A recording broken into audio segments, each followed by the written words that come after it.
Queridas irmãs, hoje nós estamos aqui em Portugal para fazermos esta conferência a respeito desta recente nomeação que foi feita ali no Vaticano por Francisco, colocando como cabeça da Congregação para a Doutrina da Fé este homem que se apresenta como arcebispo de La Plata, na Argentina, chamado Víctor Manuel Fernandes.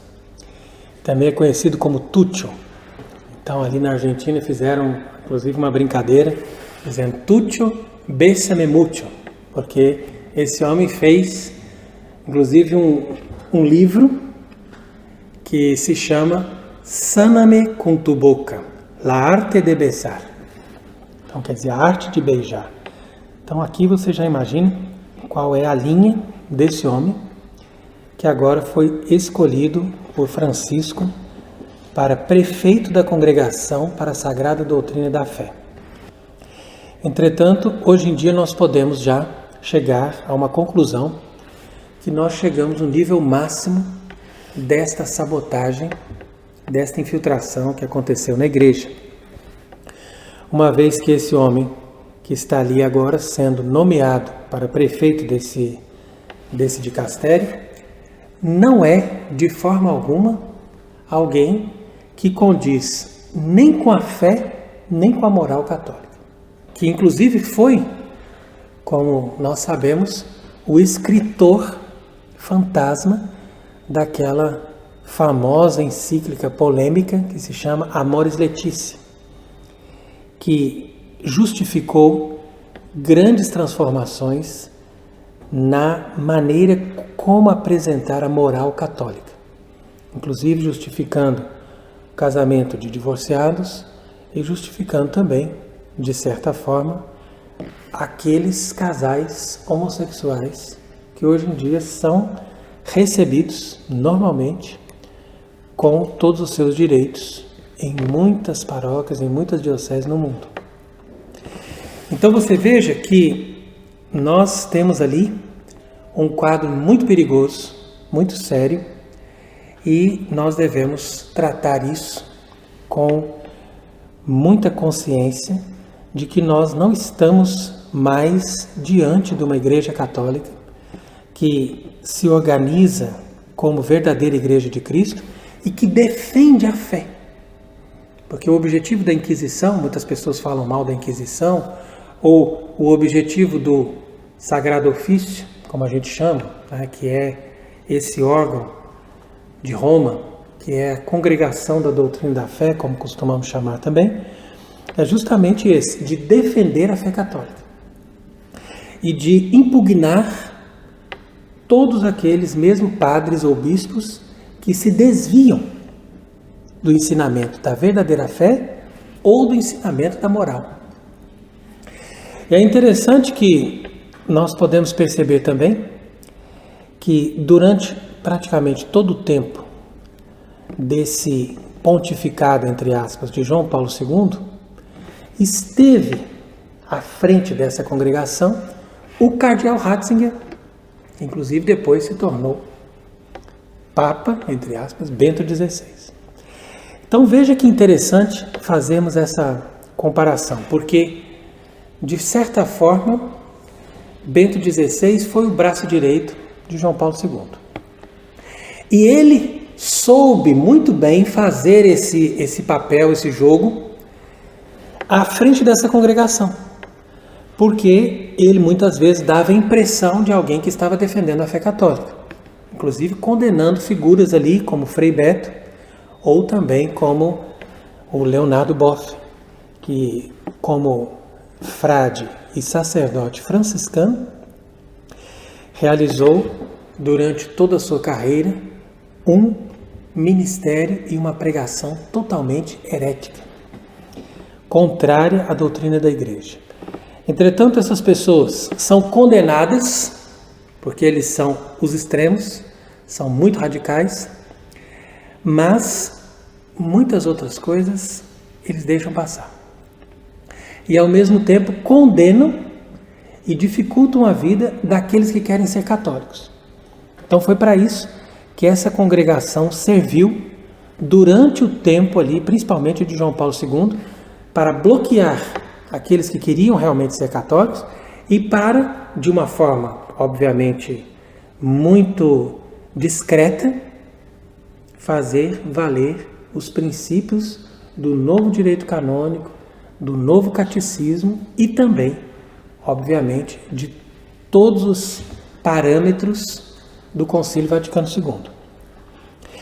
Então, esse movimento que foi feito na época de João Paulo II já destruía a verdadeira fé, já destruía a verdadeira liturgia, mas guardava aparências de catolicismo, principalmente preservando a moral. Então, até onde era possível, é claro, eles procuraram preservar aqueles princípios básicos da moral católica. Então, com isso, as pessoas tinham a impressão que aquilo ali ainda funcionava. Mas é claro que depois isso foi decaindo cada vez mais. Nós vemos ali que já na época desse falso Papa Francisco, nós temos a Congregação da Doutrina da Fé se calando diante das aberrações de Amoris Laetitia e também se calando diante de Fratelli Tutti e de todos esses ensinamentos heréticos e defendendo, claro, a figura de Francisco. Então todas essas pessoas são compradas e nós sabemos para que lado que eles pendem. Mas o que é mais escandaloso e o que é mais grave, que nós estamos hoje inclusive denunciando, é que agora Francisco não teve a mínima vergonha de colocar esse homem, que é considerado uma pessoa que não tem nenhum parâmetro do ponto de vista da moral, quanto mais da doutrina, do dogma, da fé. Então, justamente ele vem ali para ocupar esse cargo. Então, nós nos perguntamos se ele não vai, em pouco tempo, subir para o nível de cardeal e, eventualmente, até se colocar como um futuro provável candidato a suceder Francisco no falso trono pontifício que eles colocaram ali depois desse concílio. Então, esse nosso desabafo e, ao mesmo tempo, essa nossa denúncia é justamente voltada para proteger os católicos. Porque a nossa única intenção, na verdade, quando nós explicamos essas coisas nessas conferências, não é de queremos fazer aqui um papel de pessoas revoltadas ou de pessoas indignadas, mas simplesmente defender as pessoas que querem continuar sendo católicos dessas falsas autoridades e mostrar que nós temos obrigação, como católicos verdadeiros, sinceros, de denunciar tudo isso. É inclusive interessante que eu encontrei recentemente uma citação do Papa Alexandre VII que condena a seguinte frase. Veja a frase. Embora seja evidente para ti que Pedro é herético, aqui quando falamos de Pedro, claro, estamos falando do sucessor de Pedro, ou seja, do Papa, não estás obrigado a denunciá-lo se não puderes provar. Então, essa frase é condenada pelo Papa Alexandre VII. Significa dizer o seguinte, que uma pessoa diz, não, mas eu não posso provar que Francisco é herético. Mas, para mim é evidente que ele está em heresia. Entretanto, eu não sou obrigado a denunciá-lo. Então, essa frase, condenada pela igreja, quer dizer que qualquer pessoa, não somente um sacerdote, um bispo, mas qualquer pessoa que está convencida de que esse homem que se apresenta como sucessor de Pedro, obviamente, o verdadeiro Papa não seria jamais herético, mas se alguém está ali se apresentando como Papa e ele está fazendo coisas que demonstram que estão fora do contexto da igreja, da doutrina da igreja, então nós somos obrigados, segundo o Papa Alexandre VII, a denunciá-lo. é justamente porque a Igreja sempre considerou que o que há de mais importante e o que há de mais sagrado, que é o depósito da doutrina revelada, deve ser preservado a todo custo. E por isso que a Igreja sempre teve esse critério, esse cuidado e essa noção de que nós devemos preservar e proteger os católicos desses erros. Então, agora nós estamos realmente chegando no nível mais alto desse movimento de destruição da Igreja. E essa falsa autoridade de Francisco agora não teve nem sequer a vergonha de colocar esse indivíduo aí, conhecido como Tútil, que escreveu esse livro, como nós já mostramos, como esse chefe desse dicastério. No entanto, as pessoas, hoje em dia, ficam confusas diante dessa situação, porque elas ainda acreditam que a igreja está ali, em que você tem uma verdadeira igreja católica, simplesmente com pessoas que não são boas. Não, então é simplesmente uma questão de trocar o Papa, é uma questão de trocar tais bispos, mas a igreja ainda está ali. E isso é falso, porque a própria doutrina católica nos ensina que a Igreja Católica permanece na sua divindade, permanece na sua perfeição, permanece na verdade, e o que se forma ali em nome da Igreja Católica é simplesmente um organismo ocupado, quer dizer, uma estrutura ocupada por pessoas que foram condenadas pela Igreja desde o século XIX, claro, desde o protestantismo, mas principalmente desde o século XIX, e que levantaram uma bandeira, que nós podemos chamar que é a bandeira do liberalismo, e essa bandeira do liberalismo hoje chegou no seu mais alto grau.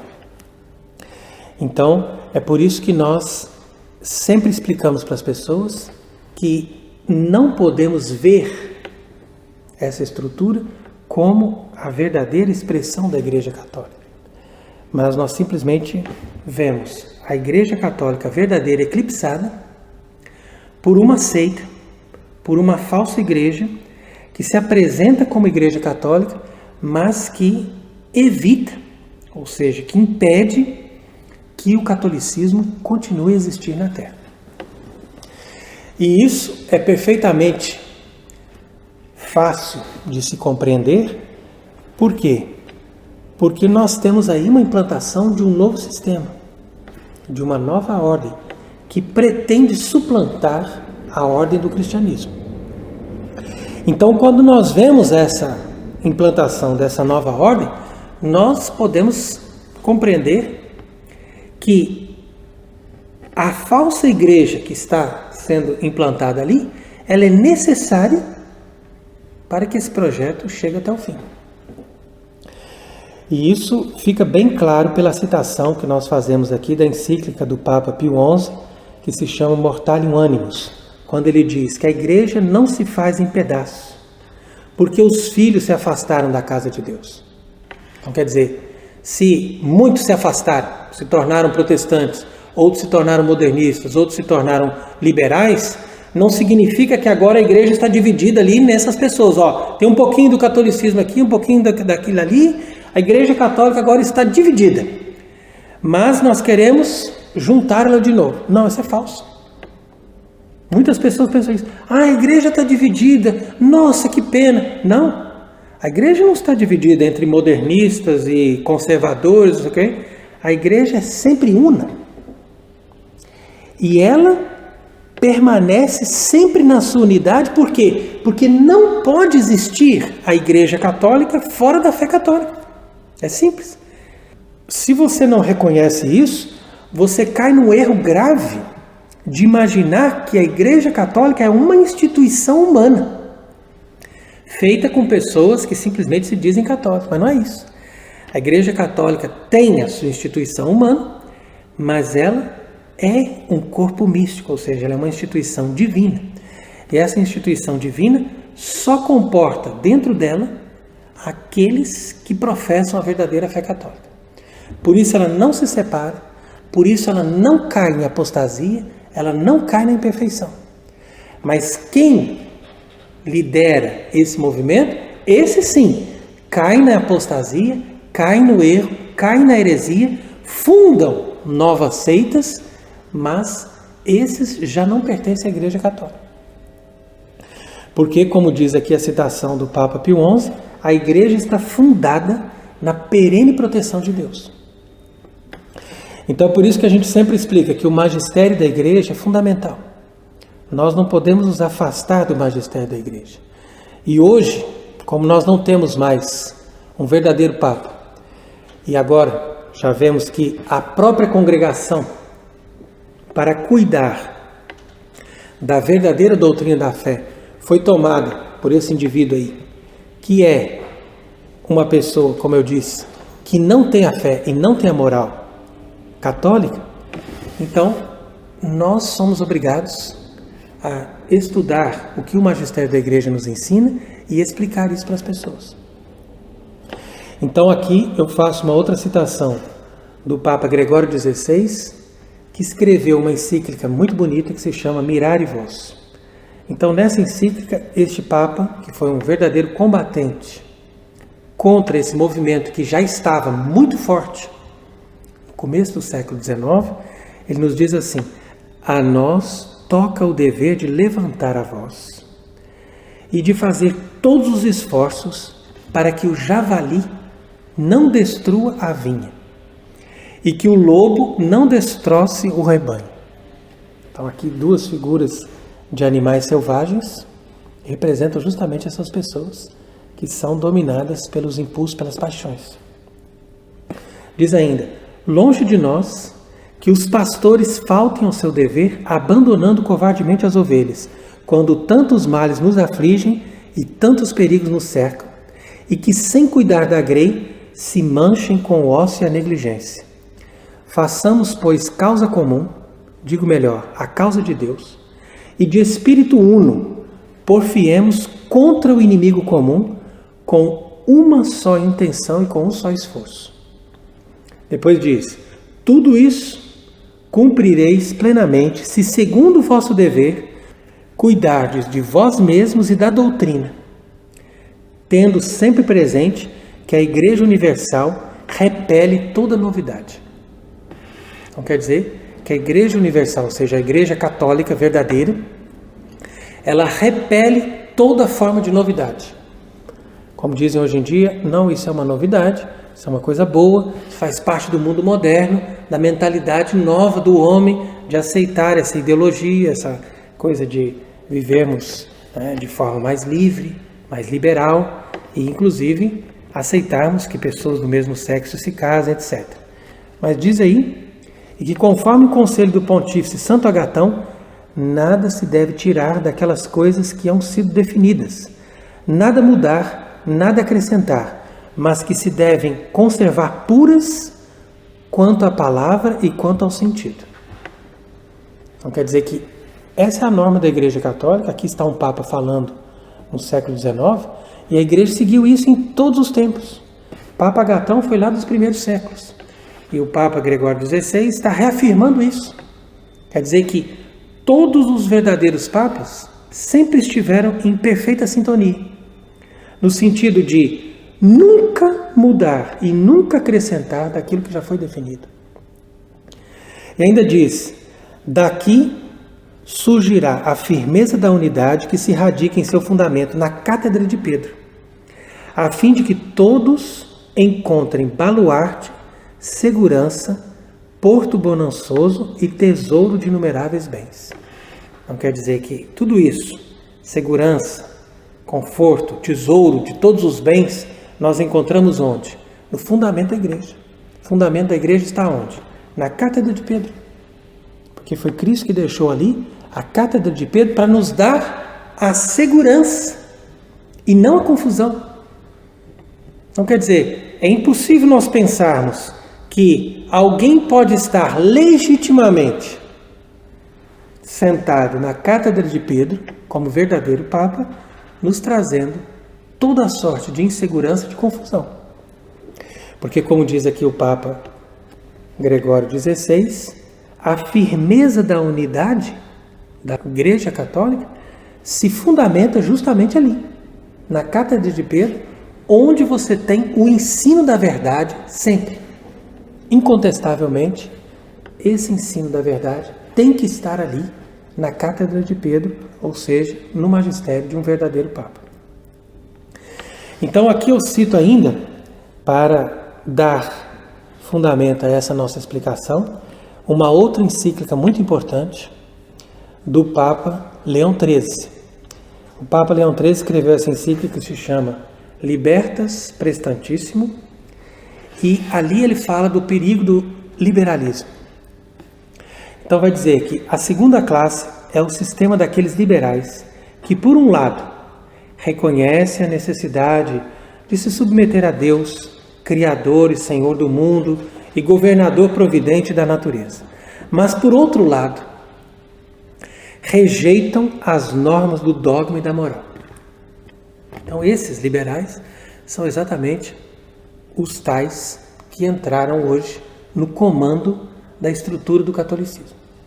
Então, essa estrutura do Vaticano é dominada hoje por esses indivíduos que reconhecem, eles acham que é bom, nós temos necessidade de nos submeter a Deus, Ele é o Criador, Ele é o Senhor do mundo, eles não estão contestando isso, mas eles dizem, olha, mas as normas do dogma nós podemos mudar. E os códigos da moral católica nós também podemos alterar segundo a evolução dos tempos, segundo aquilo que nós vemos que já está ultrapassado. Então, é aqui que você vê o grande perigo que foi inclusive denunciado aqui pelo Papa Leão XIII. Por quê? Porque esses dogmas e essa moral, essa doutrina moral da Igreja são comunicados pelo próprio Deus. Mas eles, infelizmente, afirmam que não há razão de levar essas coisas em conta.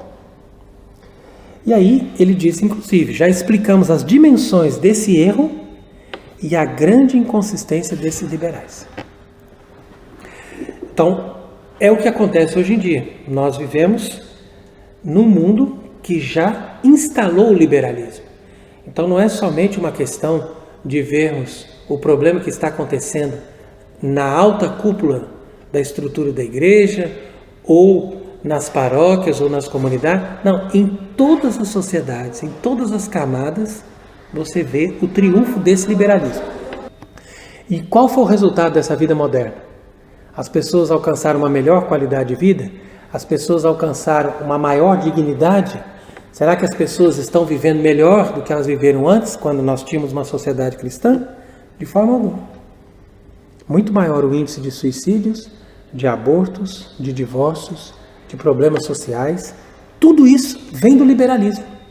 E qual que é a lógica do liberalismo? A lógica do liberalismo é que nós vivemos sem dar satisfação para Deus. Quer dizer que eu não tenho um vínculo com Deus. E a minha liberdade é total. Por que a liberdade da pessoa se torna completa? Porque ela pensa, eu não devo satisfação para ninguém, nem sequer para Deus. E com isso a pessoa, ela se desvia de toda lei, de toda razão, de toda lógica e até mesmo do seu fim sobrenatural. Então, aí você vai vendo a desgraça em todos os níveis da sociedade, como nós estamos vendo hoje. Inclusive, uma coisa que eu tenho notado muito, que nós percebemos nessa ocasião que nós fizemos a visita ali no Brasil, foi que há muitas pessoas que vivem muitos anos e que moram junto ali, mas que não fazem questão de se casar na igreja. E o pior é que essas pessoas pensam que isso não é grave. Eu não preciso casar na igreja. Um dia, talvez, vai adiando, né? Vai dizer, não, quando der, quando eu tiver condição, a gente casa, não tem problema. Só que eles não se dão conta que uma união ilegítima é uma fonte de graves consequências por causa não só da questão do pecado que eles estão cometendo ali, mas também por causa da desorientação social que eles causam. Então, na medida que isso acontece, nós saímos da base da sociedade, que é justamente o matrimônio, o casamento, e tiramos o casamento da lógica de Deus. Colocamos o casamento simplesmente numa esfera civil, numa esfera individual. E a pessoa diz, não, mas isso aqui é uma coisa minha. É eu e a minha esposa, ou então é eu e a minha companheira. Quer dizer que a pessoa não dá uma satisfação daquilo que ele faz, daquilo que ele vive perante Deus. E essa é a lógica do liberalismo. Então nós temos que combater esse mal, porque a raiz de todos os problemas que nós vivemos hoje está justamente nessa mentalidade liberal. A mesma coisa acontece, por exemplo, quando os pais permitem que os filhos tenham uma liberdade total, a ponto de deixar que uma filha deixe a casa dos pais para morar fora, para viver longe dos pais, longe de uma custódia, de alguém que guarde aquela moça, e essa menina então, de repente, vai viver sozinha, vai frequentar uma faculdade, vai frequentar festas, vai frequentar pessoas, vai perder o laço sagrado da sua virgindade e vai estragar a sua vida desde a sua juventude, por causa dessa mentalidade liberal. E isso mesmo entre pessoas que se dizem católicas. Então quer dizer que começa pela maneira de se vestir, pela maneira de se comportar, pela maneira de se planejar, de organizar a sua própria vida e até mesmo a vida dos filhos. Então toda essa confusão, esse emaranhado de confusões, vem dessa mentalidade condenada pela igreja que nós chamamos de liberalismo. E é o liberalismo que tomou conta hoje da estrutura do mundo e, por sua vez, está agora no ápice do poder dentro da estrutura da Igreja Católica. Então, esse indivíduo que foi nomeado agora para a Congregação da Doutrina da Fé é a representação perfeita desse triunfo do liberalismo. E nós orientamos as pessoas que façam uma guerra contra o liberalismo dentro da sua própria vida, primeiro, na sua vida individual, fixando um vínculo da pessoa com Deus e procurando organizar a sua vida de maneira que tudo que você faz e tudo que você pensa e tudo que você procura fazer tem um vínculo com Deus e dá uma satisfação para Deus. Porque nós chamamos Deus de Senhor, quer dizer que Ele é o nosso Senhor, Ele é o nosso dono.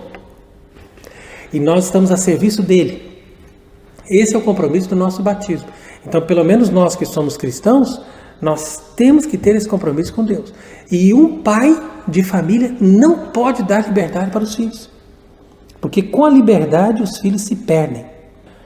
Uma moça não pode deixar a casa paterna a não ser para ser entregue diretamente nas mãos do seu esposo.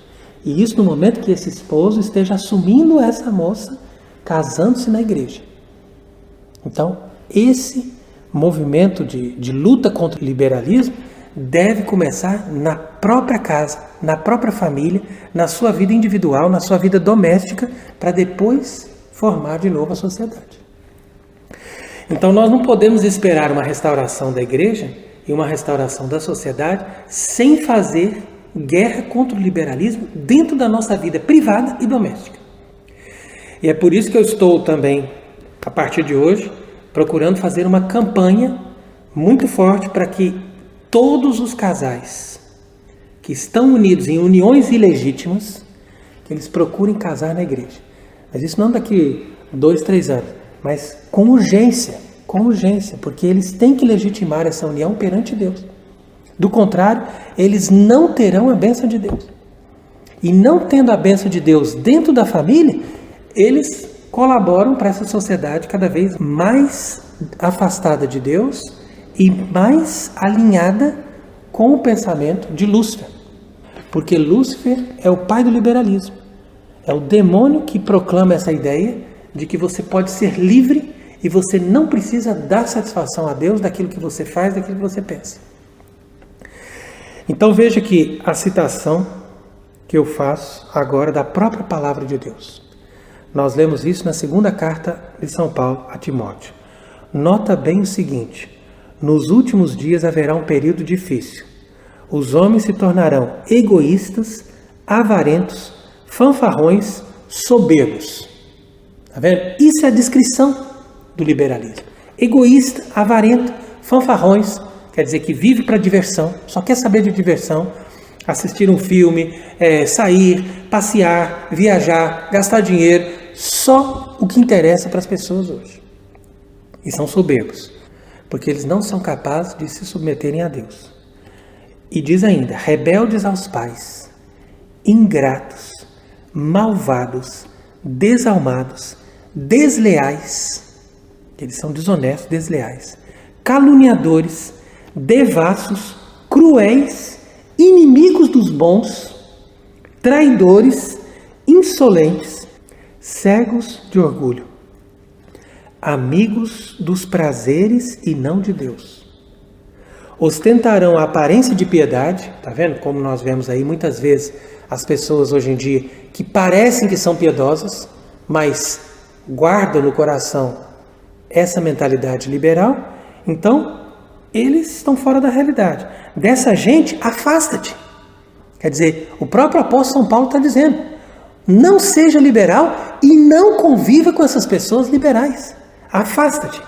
Deles fazem parte os que se insinuam jeitosamente pelas casas e enfeitiçam mulherzinhas carregadas de pecados.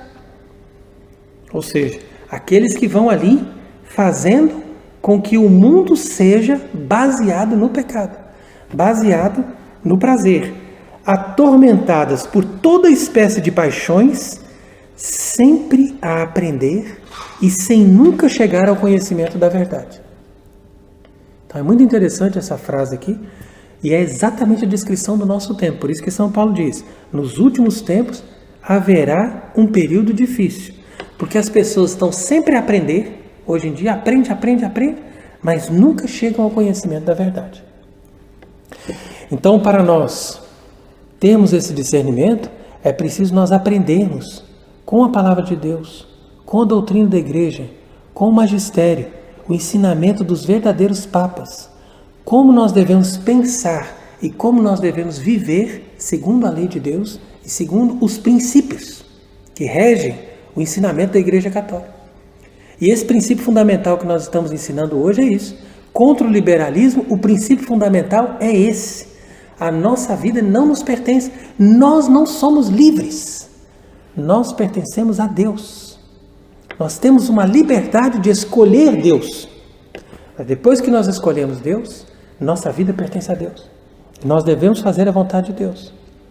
Portanto, se você é casado, você tem que estar casado na igreja, conforme o sacramento do matrimônio. Se você vive a religião, você deve prestar contas dessa religião que você vive. E se você aprende a verdade, você deve ensinar essa verdade e viver conforme essa verdade. De tal maneira que a nossa moral, ou seja, a nossa conduta, deve ser conduzida não pelos prazeres ou pela lógica humana daquilo que mais nos agrada, como a maioria das pessoas pensa, mas segundo aquilo que Deus nos dá como preceito, como orientação, para que a nossa vida possa realmente estar a serviço dele. Então é por isso que nós alertamos as pessoas para tomarem cuidado com aquilo que está sendo ensinado hoje por essa falsa igreja, que foi instalada desde o Vaticano II e que agora chegou no mais alto grau da apostasia e do liberalismo.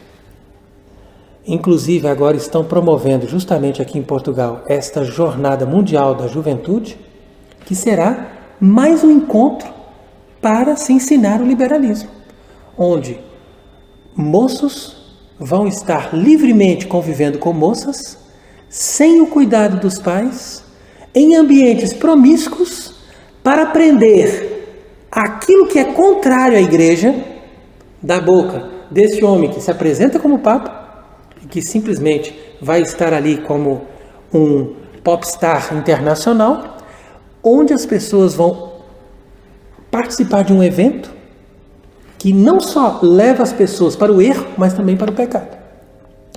E como nós vimos hoje, passando ali em frente, estão gastando milhões para fazer esse cenário, sendo que o interesse ali não é a glória de Deus e nem o bem dessas almas. Então realmente isso é muito grave.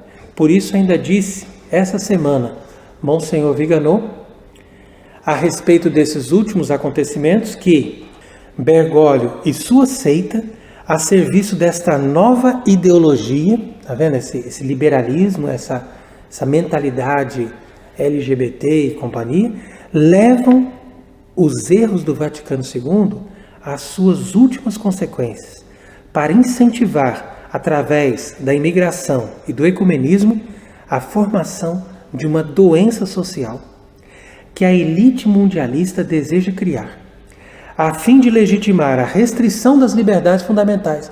Então isso que é interessante, eles defendem tanto a liberdade, mas no final das contas o objetivo é justamente tornar as pessoas escravas. Eles não vão dar liberdade para ninguém.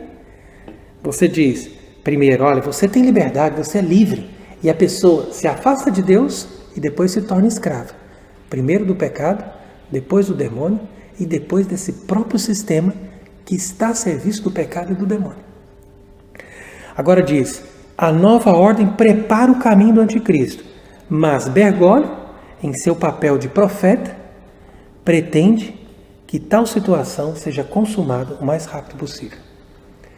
Então, é por isso que nós estamos alertando as pessoas, através desses escândalos graves, que as pessoas se afastem desta falsa igreja, que se afastem desse falso papa, que se afastem desses falsos ensinamentos e que procurem guardar a fé.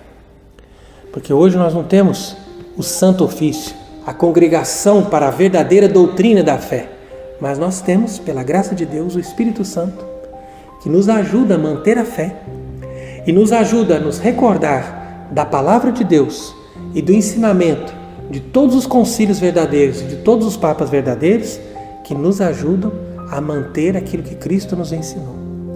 E que Ele seja bendito para sempre.